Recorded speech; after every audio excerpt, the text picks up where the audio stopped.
பேசலாம். நான் சொல்ல போறது ஸ்டோரிக்குள்ள போயிடலாம்.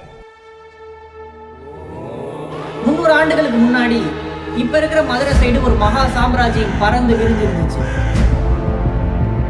தண்ணீர் குமளிகளோட கவிஞர்கள் அதை கவிதைகளாய் பாட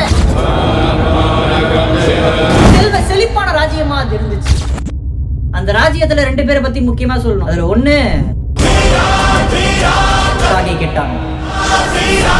இந்த ராஜ்யத்துல வாழ்ற மக்கள் பகல் அப்படிங்கிற விஷயத்த கண்ணால கண்டதே கிடையாது. பகல் அப்படிங்கறது இரவு மாதிரி தான் காட்சி அளிக்கும். அதுக்கு காரணம் காகைகள். அந்த ஊர்ல நீங்க நினைச்சு பார்க்காத அளவுக்கு வானத்துல காக்கைகள் பறந்துகிட்டு இருக்கும். அந்த காகைகளுடைய குஞ்சு காக்கா குஞ்சு குட்டி காக்கா நிலத்தை ஆட்டி படைச்சுக்கிட்டு இருந்துச்சு. காகைகளுடைய சத்தம் உங்க காதை கிழிக்கும். இதை சரி பண்றதுக்கு ஊர் மக்கள் எல்லாம் ஒன்னா சேர்ந்து ஊர் உச்சந்தில ஒரு பெரிய காக்கா சிலை ஒண்ணு வச்சாங்க. அதை வழிபட ஆரம்பிச்சாங்க. இந்த பெரிய காக்கா சிலையை வழிபட்டதுக்கான பயனா அந்த ஊர்ல முதல் முறையா மக்கள் பகல் அப்படிங்கிற விஷயத்த பார்க்க ஆரம்பிக்கிறாங்க. அந்த தெய்வத்து மேல நம்பிக்கை வைக்க ஆரம்பிக்கிறாங்க. மொத்தம் முக்கியமா 2 பேரை பத்தி சொல்லணும்னு சொன்னேன்ல. 2வது, காக்கைக்கு எப்பயுமே தன் குஞ்சு பொன் குஞ்சுன்னு சொல்லுவாங்க. காக்கைகளும் அதோடைய குஞ்சுகளும் அதிகமா இருக்கிற இந்த ஒரு ஊருக்கு குஞ்சப்பூர் அப்படின்னு பேர் வைக்கிறாங்க. அந்த குஞ்சப்பூரை கட்டியாளும் அரசன்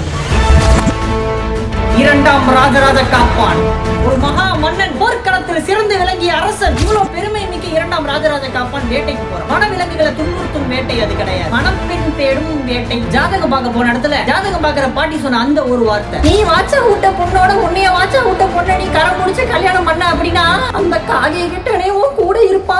அந்த கிழவி சொன்ன மாதிரி ஒரு பொண்ணை பாக்குறான், கரம் முடிக்கிறான், கல்யாணம் பண்றான். ஒரு நாள் மன்னனுடைய அரண்மனைக்கு ஒரு சிப்பாய் ஓடி வா, நம்ம ராணி அயல் நாட்டு மண்ணு தப்பு தப்பா பேசுனா தகாத பொருளை தண்டனை கொடுத்துருவேன். ஒழுங்கா சொல்றேன் மன்னா, நம்ம ராணி உங்களை விட்டுட்டு அயல் நாட்டுக்கு அனிமுன் போறப்ப அந்த நாட்டு ராஜா நம்ம ராணிய ஈப்டீசிங் பண்ணிட்டாங்க. என்ன போர் முரசு ஒழிக்கட்டும். அப்புறம் நான் போய் அவனை ஒழிச்சு விடுறேன். குஞ்சப்பூர் எழுந்தது, போர் நடந்தது. எதிரி நாடாரா எதிரி நாடு 1000 பேர் கொண்ட படையோட நிக்க குஞ்சப்பூர் பக்கம் வேற 100 பேர் கொண்ட படை தான் இருந்துச்சு.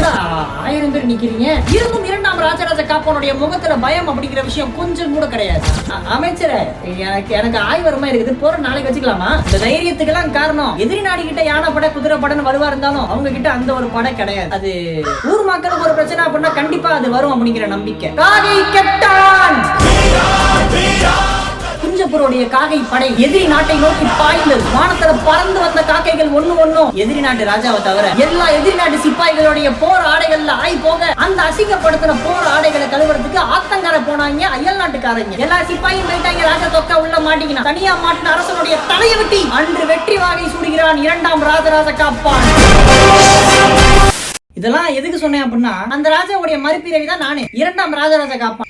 3 வருஷமா கேப் ஆயிடுச்சுல வீடியோ போட்டு. அந்த 3 வருஷமா ஆர்கியாலஜி படிச்சுக்கிட்டு இருந்தேன். பொழுதுனைக்கும் படிப்புன்னு இருந்தனால வீடியோ போட முடியாம ஆயிடுச்சு. என்னுடைய இந்த மாபெரும் வரலாறு தெரிஞ்சுக்கிறதுக்கும் ஒரு 3 வருஷம் ஆயிடுச்சு. ஆனா இப்ப பிரச்சனை இல்லை, தெரிஞ்சுக்கிட்டேன்ல, இனிமே வீடியோ வரும்.